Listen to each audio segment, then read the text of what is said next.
김건희 여사는 오늘 오전 10시 서울 광화문 특검 사무실로 출석합니다. 대통령 배우자 가운데 피의자로 수사기관에 공개 소환된 건 김 여사가 처음입니다. 김 여사는 출석 시 포토라인에 설 예정인데 취재진에게 별도의 발언을 할지는 정해지지 않았다고 변호인단은 밝혔습니다. 특검팀은 오늘 김 여사를 둘러싼 16개 의혹 가운데 5개 의혹을 우선 조사할 계획입니다. 도이치모터스 주가 조작과 명태균 공천 개입, 건진법사 부정청탁 의혹과 함께 나토 순방 당시 미신고 장신구 착용과 도이치모터스 주식으로 손해를 봤다는 윤 전 대통령 발언이 그 대상입니다. 특검팀은 김 여사와 민중기 특검과의 티타임은 없다면서 조사에는 부장급 검사가 나설 예정이라고 밝혔습니다. 그동안 김 여사는 도이치모터스 사건뿐 아니라 디올백 수수 사건과 코바나 컨텐츠 협찬 의혹 등으로도 여러 차례 검찰 수사 선상에 올랐습니다. 하지만 지난해 7월 비공개로 경호처 건물에서 출장 조사를 받았고 당시 검찰총장이 보고를 제대로 못 받았다는 논란까지 불거졌습니다. 대통령 부인 조사 과정에서 이러한 원칙이 지켜지지 않았고 결과적으로 국민들과의 약속을 지키지 못하였습니다. 가장 먼저 고발된 도이치모터스 사건을 기준으로 5년여 만에 처음으로 특검에 공개 소환되는 겁니다. 김 여사 측은 특검 질문에 기억나는 대로 진술하겠다면서도 김 여사의 건강이 좋지 않아 장시간 조사는 어려울 것 같다고 말했습니다. 하지만 특검은 조사 일정과 방식은 특검이 정하는 거라며 김 여사 측 주장을 일축했습니다. SBS 편광현입니다. 서울중앙지방법원은 이종호 전 블랙펄 인베스트 대표에 대한 구속영장을 발부했습니다.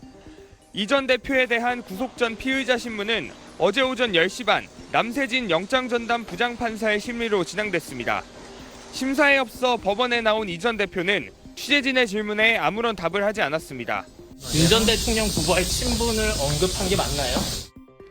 이 전 대표는 도이치모터스 1차 주가 조작 주포인 이정필 씨로부터 집행유예를 선고받을 수 있도록 해주겠다며 8천여만 원을 받은 혐의를 받습니다. 이 전 대표는 도이치모터스 주가 조작 의혹뿐 아니라 삼부토건 주가 조작, 최상병 순직 사건과 관련한 임성근 구명로비 등 여러 의혹들에 이름이 거론되고 있습니다. 특검이 이 전 대표의 신병을 확보한 만큼 광범위한 조사가 이뤄질 걸로 보이는데 따라서 김 여사에 대한 조사도 속도가 붙을 예정입니다. 한편 특검팀은 윤석열 전 대통령에 대한 체포영장 집행 시점을 잠시 미루기로 결정했습니다. 어제 오전 특검팀은 윤 전 대통령 측의 변호인 선임서가 접수돼 소환조사 일정, 방식 등을 논의할 예정이라며 영장 집행 계획이 없다고 밝혔습니다. 특검 측은 1차 집행 당시 윤 전 대통령이 수의를 벗고 완강히 저항했던 만큼 우선 변호인과 소환 방식에 대해 상의한다는 계획인데 협의가 이뤄지지 못하면 기존에 예고한 대로 물리력을 동원해 영장 집행에 나설 걸로 보입니다. SBS 김지욱입니다. 특검팀은 법에 명시된 16개 수사 대상 가운데 김건희 여사를 상대로 5가지 의혹을 우선 조사합니다. 도이치모터스 주가 조작 사건이 첫 번째로 꼽힙니다. 주가 조작 일당이 이미 유죄 확정 판결을 받은 데다 검찰 재수사를 통해 김 여사의 주가 조작 사전 인지 정황이 담긴 육성 파일 등도 확보됐습니다.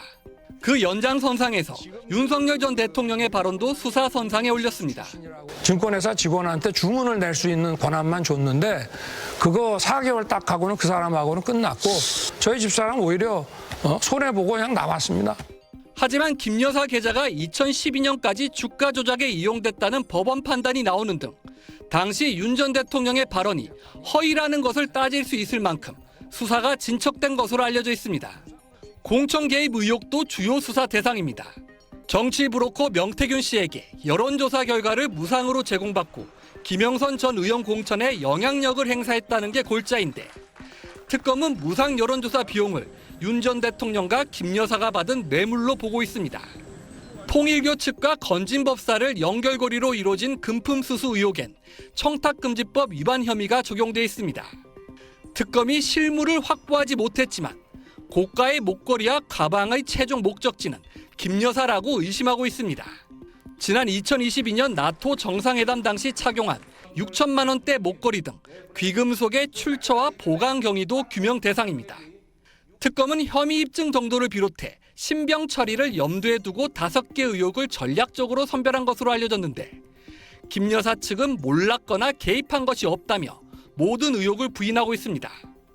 또 건진법사 의혹을 두고선 배달 사고 가능성도 제기하고 있어 향후 수사의 성패는 김 여사와 각종 의혹의 연결고리 입증에 달려있다는 분석이 나옵니다. SBS 권준입니다.